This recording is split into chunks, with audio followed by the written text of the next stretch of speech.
How's it going, everybody? Welcome back to the Rocky Fern. My name is Luca and I have OI type 4. And today's special episode of Show Me the Green, we're checking out this very cool succulent from Africa. This is Caralluma Acutangula. I said it. Let's get into it.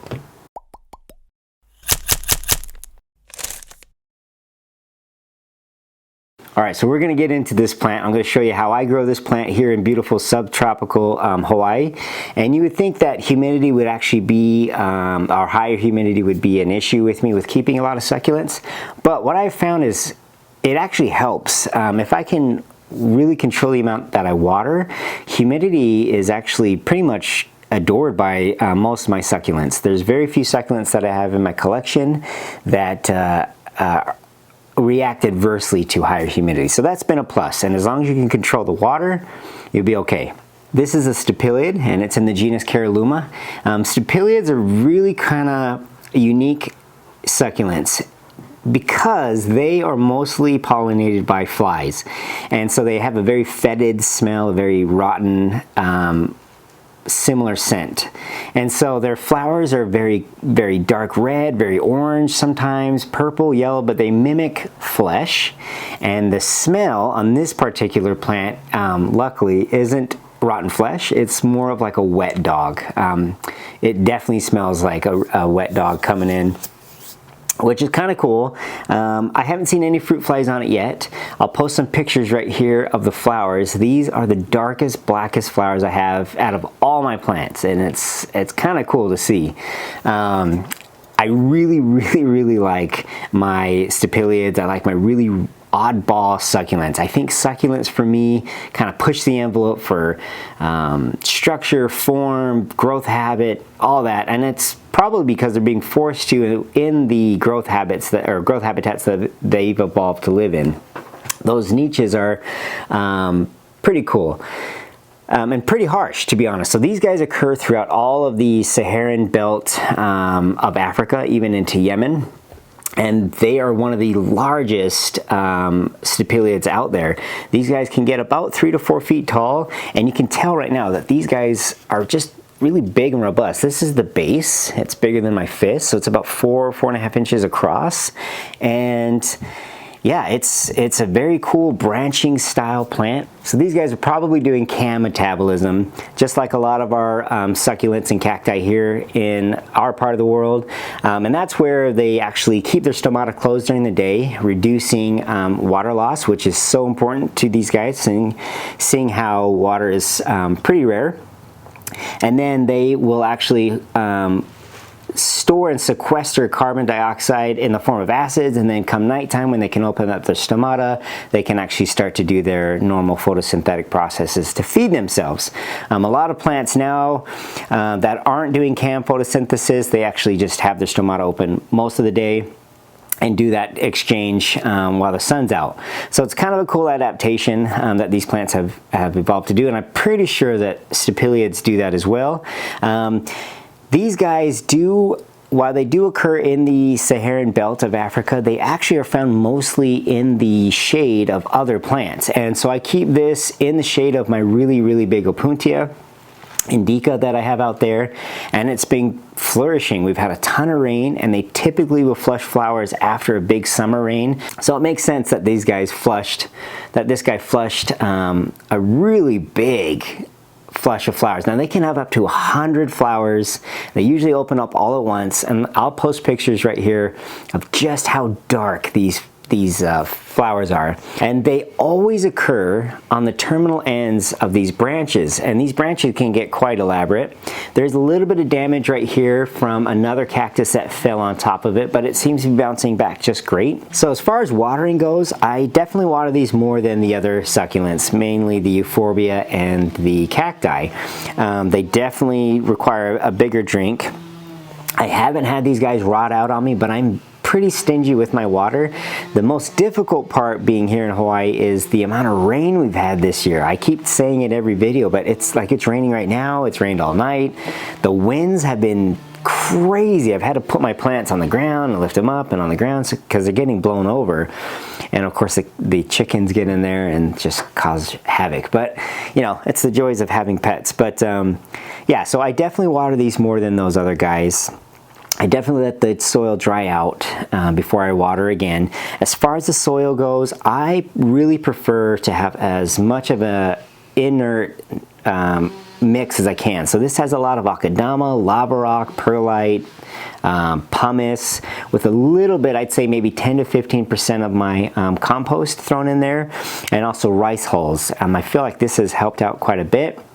And I always try to add some sort of mycorrhizal inoculant to the roots of most, if not all, of my succulents. I really, from what I've been understanding, they do form quite a big relationship with each other in nature. And if you've done any reading on that, that symbiotic relationship between fungi and plants is rich and complex and needed in a lot of cases for these plants to survive and be long term. It's almost as if they're wearing their immune system in their roots via the mycorrhizal threads.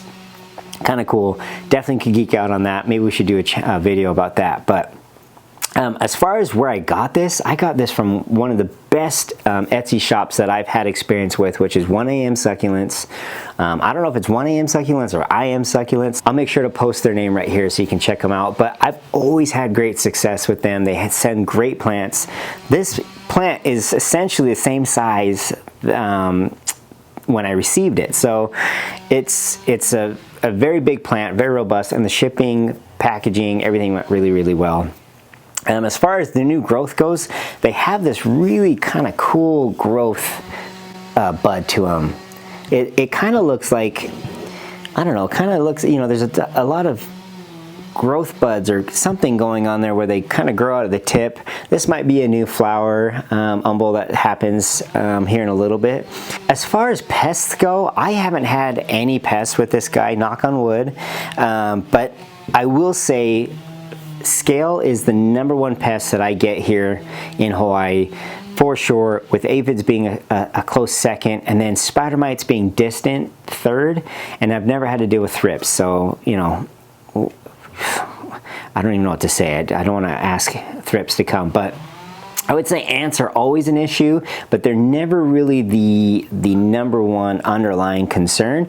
They usually bring the aphids, or they usually bring in the scale bug to farm them on your plants. So I do keep an eye out. If I see a ton of ants, that's kind of been my cue to see where they're going and where they're farming.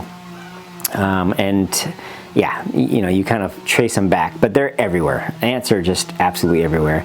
Other than that, you know, shaded light, I would say bright indirect shade is, if that makes any sense, is a really good way of keeping these plants. I don't think indoors would be a very good option unless you have here in the northern hemisphere a southern window, maybe a western window, where they get really nice bright light, but not direct light. So you'd have to pull them away from the direct light, but as long as they're being bathed in that really nice luminescent light, that energy, then they should be just fine.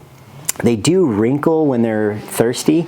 I haven't had this guy wrinkle too much since we've had so much rain, and the rain comes from everywhere. It comes upside down sometimes. So even plants that I have pretty well shielded off from a downward point of view, they still get wet. And so luckily I've been fortunate that it hasn't rotted too many plants. I have lost some plants.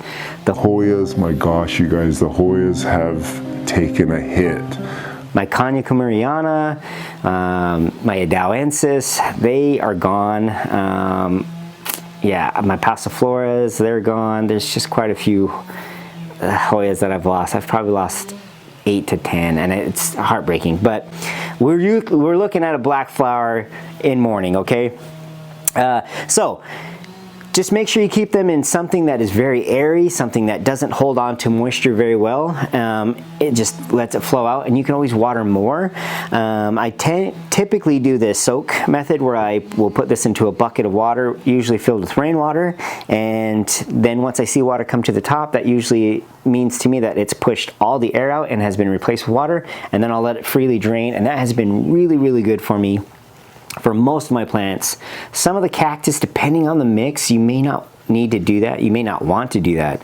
If it has a lot of organic material in there, you could end up losing them due to rot. I did end up losing a Pseudolithos cubiformis.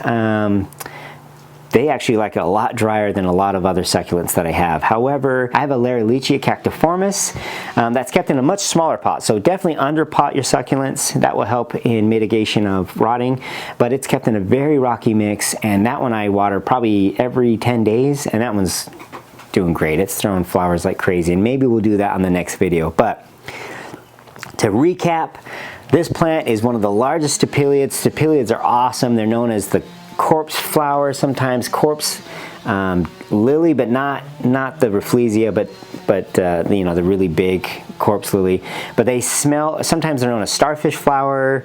They stink like rotten flesh. Flies are their main pollinator, which is great. I've never seen a bee get attracted to any Stapeliad. I would think it was highly suspect or weird. Maybe that bee she was just taking a break. I'm not sure, but usually it's flies. Some of these species will attract fruit flies as their main pollinator, but for the most part it's carrion flies and different flies of that nature that don't mind landing on pretty stinky things. This guy does smell pretty bad. It's been hard talking, but he does smell like a really stinky wet dog. And I love dogs, but you know, when they're wet, you usually give them a bath. This guy definitely would need a bath if it was a dog. They occur in Africa, a beautiful part of the Saharan belt of Africa, so they're used to really dry climates. I wouldn't say they occur necessarily in areas that are super arid. They definitely need moisture, and they definitely occur in areas that have shade, that retain more moisture. So it's those microclimates where you're going to find these Caralluma. And 1 AM succulents, check them out. They're awesome. And if you like what you see here, definitely subscribe. It helps out the channel a ton. My goal is to get to over 1,000 subs this year. Definitely comment, give a thumbs up. If you have any suggestions, for sure, send them my way. I love interacting with you guys, and we'll see you guys on the next adventure.